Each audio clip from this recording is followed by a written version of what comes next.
Here's a juicy question. How the hell do you ignore health symptoms that are written all over your face? Isn't that impossible, you ask? Oh boy, do I have experience from this particular issue. My life has been a whole long series of dealing with health symptoms that I could not ignore, that were so intrusive, so visible, and so right there all the time that I had to learn to look at them in a different way. But not only that, I managed to heal them eventually as I wrapped my head around the situation and learned to see not the beauty in it, because that would be taking it slightly too far, but at least I learned to listen to what that symptom might have been telling me, and I will do my best to show you too what you can learn from the situation that you are in right now, even if it feels like a really tricky one that you would rather not have to deal with. The question I received is this one. What's your best advice for physical symptoms that you can't help but notice? Mine is dry eyes. I notice it every time I blink. It's hard to get away from. I've tried all the conventional treatments and they didn't help. Some of the treatments even made the inflammation worse. And I do have a little voice that tells me to go back to the doctor and try something else just for my own comfort's sake. But I know the treatments didn't help and the doctors did nothing but scare me. So I don't know if it's just a fearful voice or a helpful suggestion. I'm not new to physical symptoms, but this is a newish one. A year and a half for a symptom is nothing to me compared to my others, but it is the most disturbing one for me and the most affecting. I've had to stop wearing makeup and I have lots of big feelings. I understand what that's like, so let's talk about it. As you notice, you are listening to the ego right now, because the ego fills you up with fear. And when you are in a state of fear, it's really difficult to make good decisions for yourself and to know what is right for you. So I understand that you are going back and forth between you wanting to go and see a doctor, but also noticing that it hasn't helped you before. I'm not a doctor. I never give anyone any medical advice, but I will tell you how I have approached the subject. Just keep in mind that if it makes you feel better to go and see a doctor, just go and see a doctor. It's not the end of the world. However, if it scares you, then that tells you something. People are not very good at trusting their emotions. When you feel fear, you immediately interpret that in your own way. But how can you really know what that fear means? And I can tell you for a fact that all of my students get it wrong at the beginning, and so did I.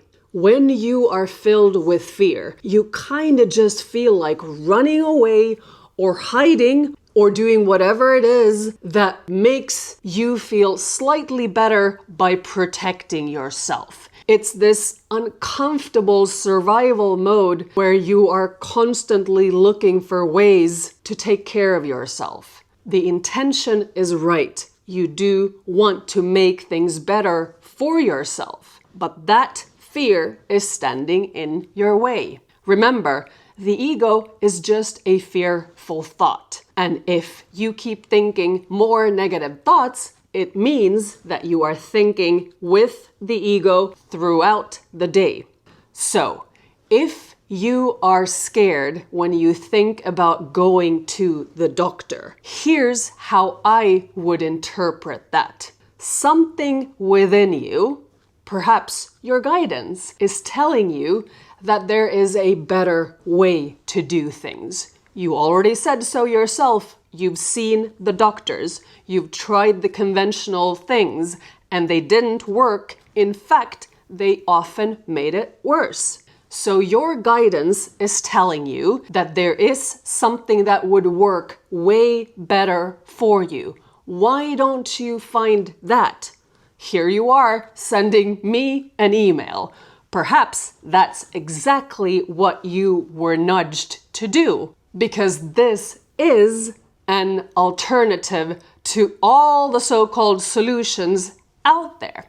And mind training works brilliantly. So I'm going to give you 3 things that I would do that might help you. And if you want to learn more about mind training and how you can start training your own mind at home, then I recommend that you download my Mind Training Bible that contains 85 pages of mind training principles that I have spent 1 year putting together so that you could get the most benefit out of it. Just click the link down below and get your own copy today.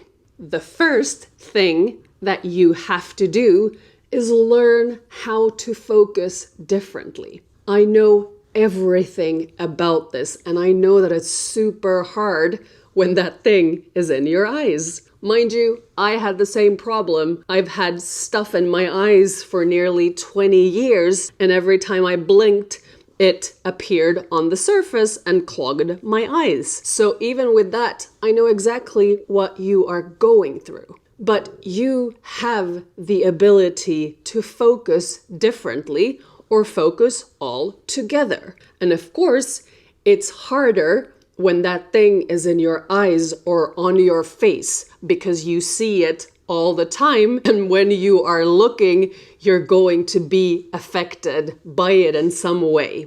I get it. And yet, people have all sorts of symptoms and problems, and they can still get on with their day when they are not thinking about that thing 24/7. That is precisely what I used to do. I would stare at the problem. I would focus on the symptom, and I would do that all day long. And it got worse and worse and worse. And when I realized what I was doing, which was to focus, but in a very negative way, then that is when things started to change, because I realized that I create my own reality just like you do. If you start paying attention to what you are focusing on, then you will see a correlation between what is happening with your eyes and how much time you are spending focused on exactly that. And if you can reduce that time, then you should see changes of it eventually. The second thing that you want to pay attention to is the error in your thinking. Every single client that I work with and all of my students know what I mean with this. When you are experiencing health symptoms, they reflect something in your thinking. How do I know this? Because everything starts with a thought. That is where the problem starts. And then it spirals into things, thoughts manifesting as things that you then focus on. So if you go back to the source, which is your mind, and you look at the way you are thinking, what you are afraid of, and what you are focusing on, then you will start to see evidence and find evidence for whatever that health symptom is that you are experiencing. I'm going to add a disclaimer here. I know for a fact, after working with students for nearly 14 months, that this process takes a few months. You don't currently hear the majority of your thoughts that are the problem. It is a process kind of like a revelation where right now there is a curtain that is blocking part